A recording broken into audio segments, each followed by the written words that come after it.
Hi, I'm Ryan, I'm Corbin. And I'm Sam. and we worked on the radio collar tracking project. Before we get into what we did specifically, we want to show you a short animation to show you what the project was about overall. So say we have these bunnies, and you want to track them. So what we do is we put radio collar trackers on them that emit different frequencies for different bunnies. Then we have a drone. The drone has a multi-frequency receiver on it, which can take the data it receives, go back to our base station, and transmit that other data for post-processing. Next we have a map, where we can use the bunny signal strength with respect to the drone, on top of using the longitude, latitude, and altitude to determine the precise location of each of the bunnies.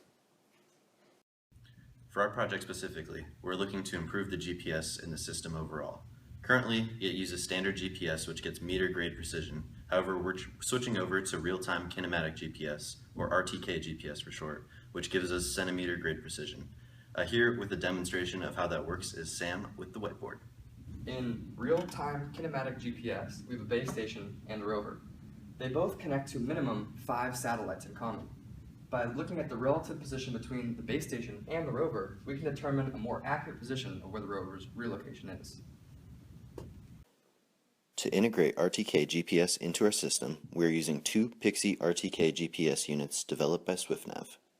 These units are still in beta testing, which means we spent quite a bit of time and effort testing, dealing with firmware updates, and struggling to maintain a fixed RTK lock. Getting an RTK lock took around 20 minutes every time we wanted to perform any test trial. Only after getting this lock could we perform a test to get the actual data we cared about. Here's an example of us testing RTK GPS with the Pixie units. Corbin's walking around with what we call the rover rod. It's a selfie stick attached to a metal watch case with a GPS antenna stuck to the end of it. In the center of the car roof, there's a GPS antenna connected to the base station. As Corbin walks around the car, we're hoping to record data which will show the rover was moved in a circle around the base station.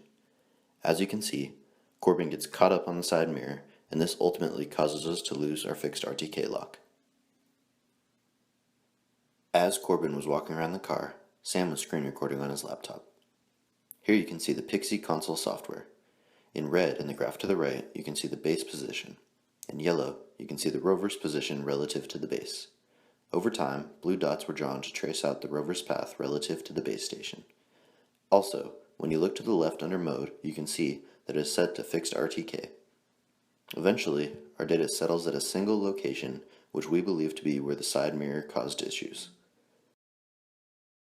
As we zoom out, you can see the path of the rover relative to the base.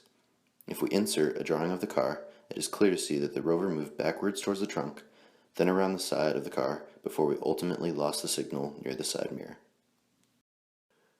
This test trial was one of many RTK tests that were performed throughout the quarter. As you saw, maintaining a stable RTK lock was extremely difficult to do and resulted in us testing a wide variety of RTK setups under multiple environmental situations.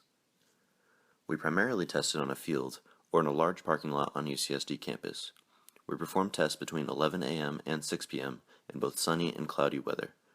We also varied the ground planes used for both the base station and the rover, using items like a metal bench, parking meter, watch case, baking sheet, or car roof.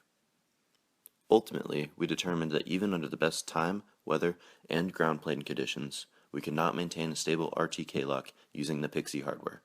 We make the recommendation to not fully integrate these units into the radio collar tracking system until future updates are made by SwiftNav, which ensures higher stability from the RTK units. Overall, we were able to compare GPS with RTK GPS in short time periods. Our trials found a 44 times increase in precision. Despite the stability issues we experienced, the results are promising for the future. Additionally, from the use of this project, we were able to make recommendations to future users of Pixie hardware, and were able to assist and learn from current users of the hardware through active participations on the online message forums. Although we did not achieve our desired results, we strongly believe our work and suggestions will benefit the Pixie community as well as the overall direction of the radio collar tracking project. On behalf of our team, we'd like to thank Eric from the E4E department and Ryan Kastner for their help and guidance. Any questions?